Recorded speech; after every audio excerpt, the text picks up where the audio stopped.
Bueno, pues estamos ya en el cuarto día de nuestra novena de la Inmaculada, la cuarta de estas charlas dedicadas a la Santa Misa.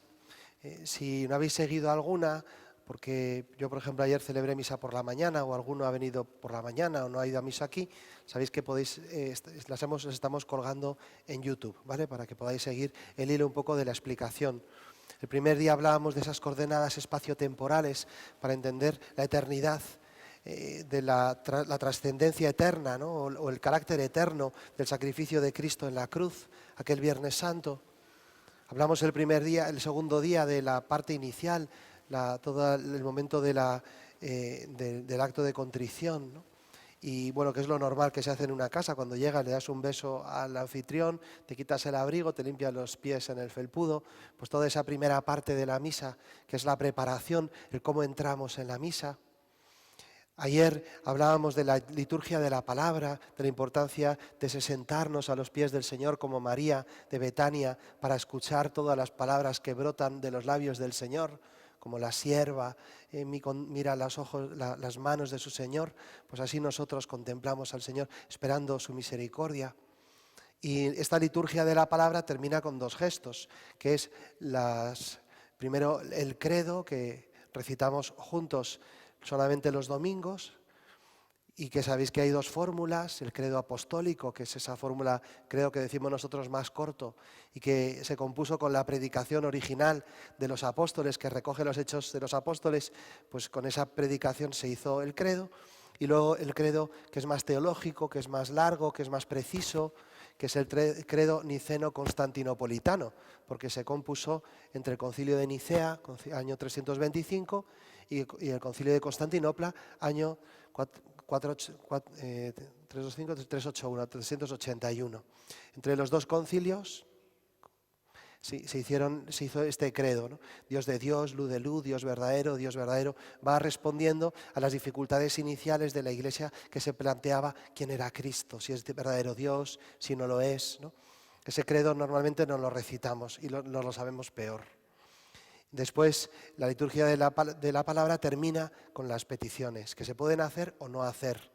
Normalmente sí las hacemos, y que suelen tener una estructura más o menos la misma siempre. Empieza desde lo más general, que es pedir al Señor por la Iglesia, pasando por lo más concreto de las situaciones que estamos viviendo en ese momento, y se termina normalmente pidiendo al Señor por los difuntos, también por los enfermos, por los pobres y por los difuntos.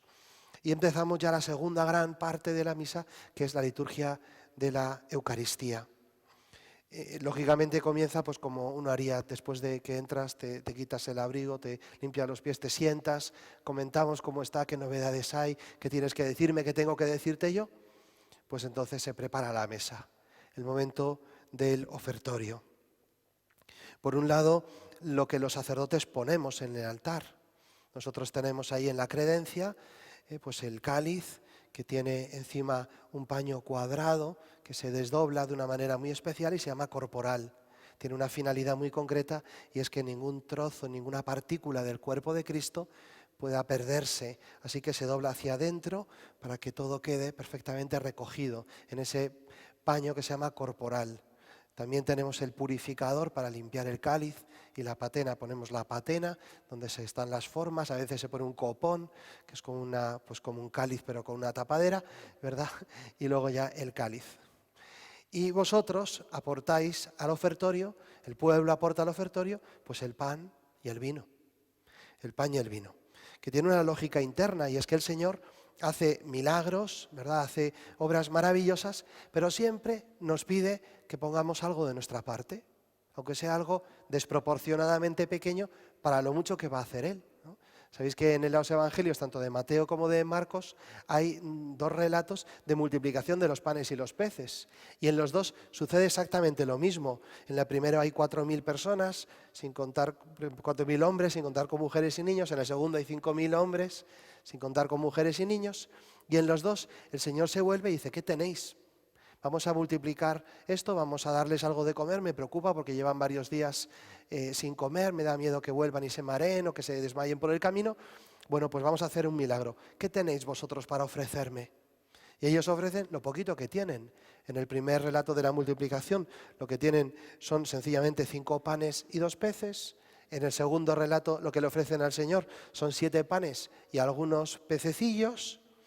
Pero con eso, pues se hace el gran milagro. Y si solo tenían 5 panes y 2 peces, dan de comer a más de 4.000 hombres, más mujeres y niños, y sobran 12 canastas llenas.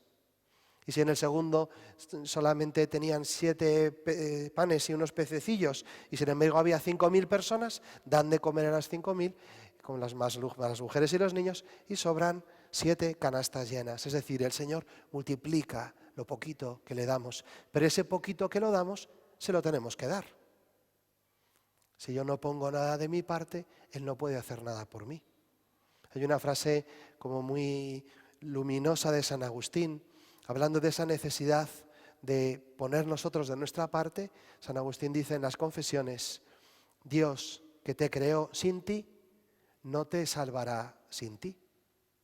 O sea, Dios no nos pidió permiso ni necesitó nuestra colaboración de ninguna manera para crearnos. Pero Dios, si yo no quiero, no me salva. Para salvarme necesita mi colaboración, que le dé lo poquito que tengo, lo poco que soy, que eso se lo dé. Y es el pan y el vino, que es la materia del sacramento de la Eucaristía. No se puede hacer bautismo sin agua. No se puede hacer Eucaristía sin pan y vino. Y ojo, no se puede hacer confesión sin pecados. El sacramento de la confesión, el perdón de los pecados, requiere que yo le entregue materialmente mis pecados al Señor, como confesándolos al sacerdote. Es la materia del sacramento de la confesión, igual que el aceite es la materia del sacramento de la unción, igual del orden sacerdotal, igual que es muy bonito, en el sacramento del matrimonio, la materia del sacramento del matrimonio es sencillamente el amor de los esposos, que se lo ofrecen al Señor y Él lo recibe y lo transforma, igual que hace con el pan y el vino y con el agua y con todo. Nosotros le damos eso poquito que tenemos, que es poco, pero se lo damos. Eso que tenemos, se lo damos. ¿Por qué pan y vino? Pues ni idea. O sea, os digo cosas, pero seguramente es mucho más.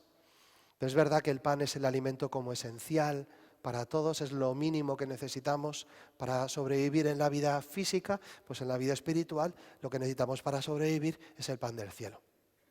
Es verdad que el vino es el alimento es la bebida que en la Escritura significa, por un lado, el amor. En el Cantar de los Cantares es tan bonito: que me bese con los besos de su boca, mejores son que el vino sus amores, y en Caná no tienen vino porque ya no se quieren. Y ahí tuve una alegoría preciosa de la imagen del vino en la Escritura.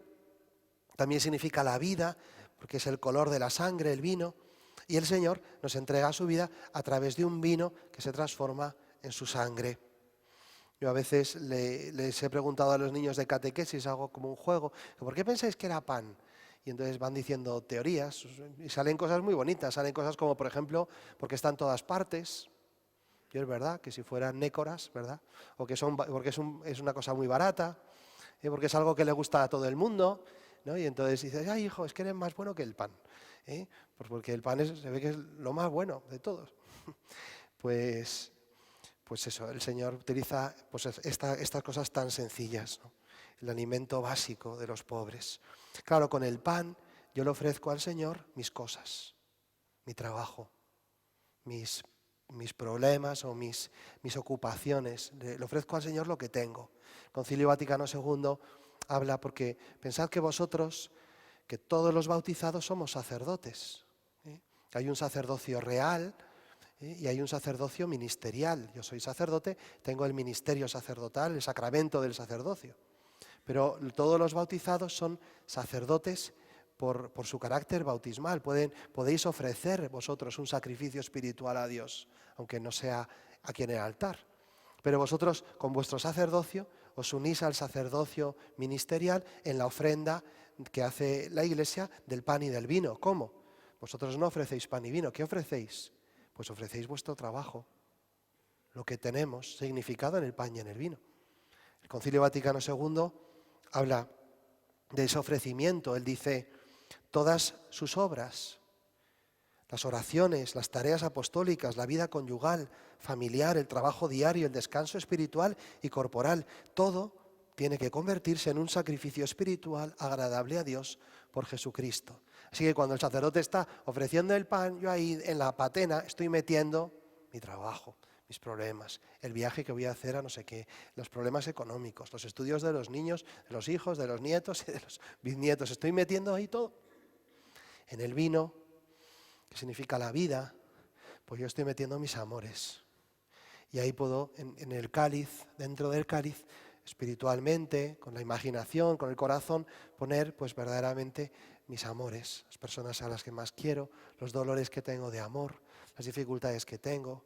Hoy estamos ofreciendo la misa por este chico Fabio, que es un pobrecillo que se ha quitado la vida, y bueno, su hermana está aquí en la parroquia, no sé si han venido. No creo que estén con cuerpo para venir, porque se lo hemos dicho hace un momentito. Bueno, pues esa preocupación, ese dolor, lo estamos metiendo ahí en el cáliz, el de Fabio. Y el sacerdote a ese vino añade unas gotitas de agua. En esas gotitas se significan muchas cosas.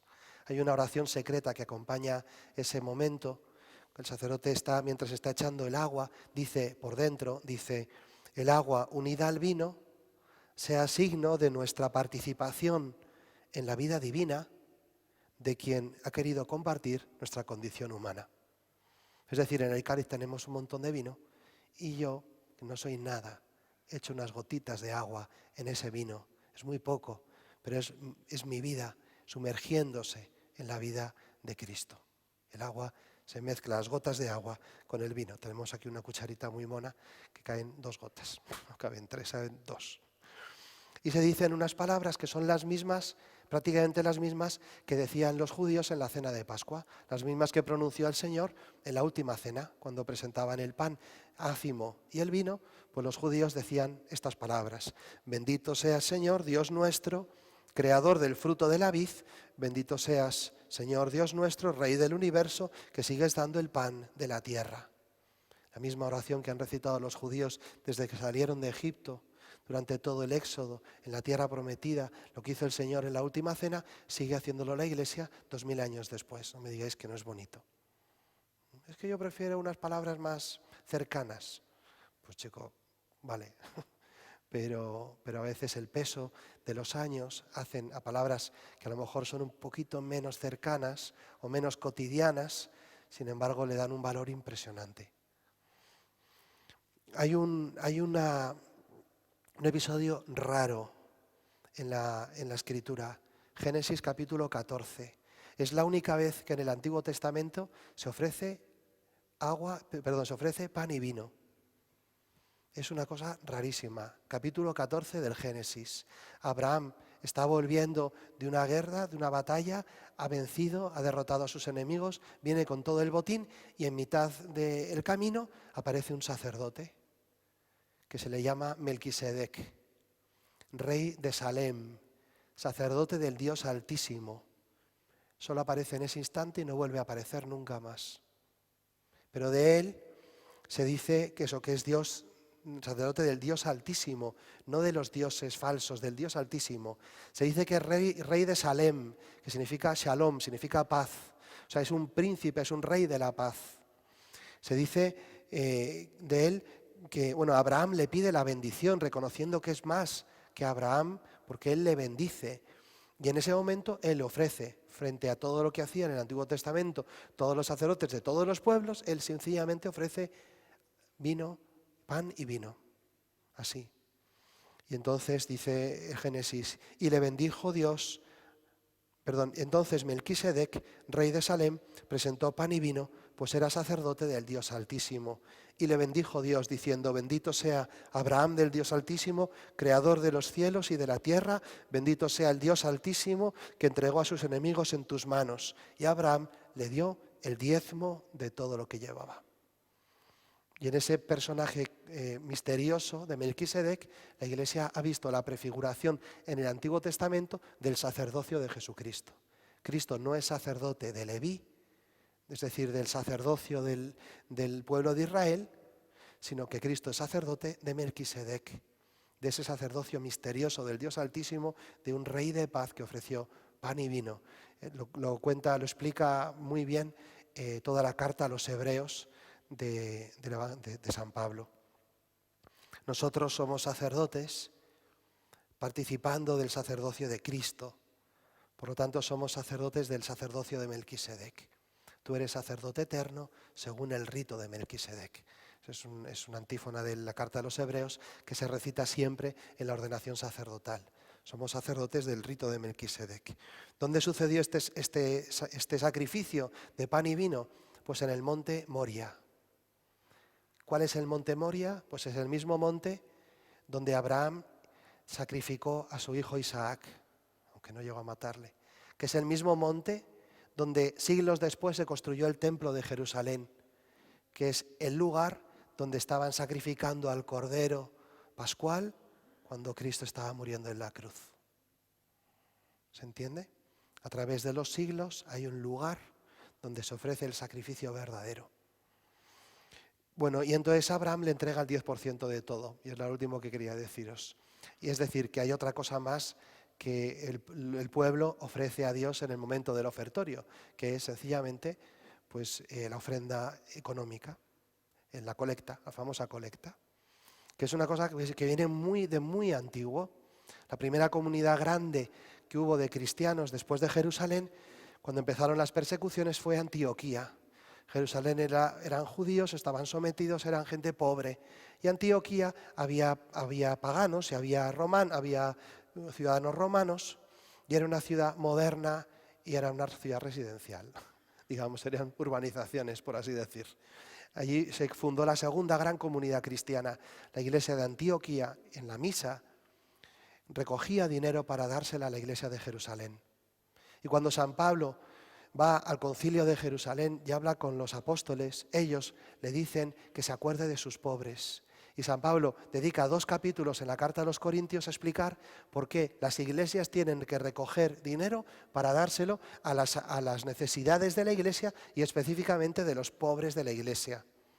O sea que desde el minuto 1 se hace la colecta en las misas, es así. Y ofrece el diezmo. Nuestros hermanos protestantes se lo han tomado literalmente. Entonces las iglesias no tienen ningún problema económico, porque dan el 10% de todo lo que ganan. Aquí nosotros no sé cuánto damos, pero generosidad, lo que podamos. Bueno, pues este es el ofertorio. A partir de aquí se dice una frase que marca el inicio de todo lo que vendrá después. Levantemos el corazón, porque ahora empieza lo sagrado. Que la Virgen María nos ayude a vivir con recogimiento y con intensidad el momento del ofertorio de la misa, que es tan bonito. Que así sea.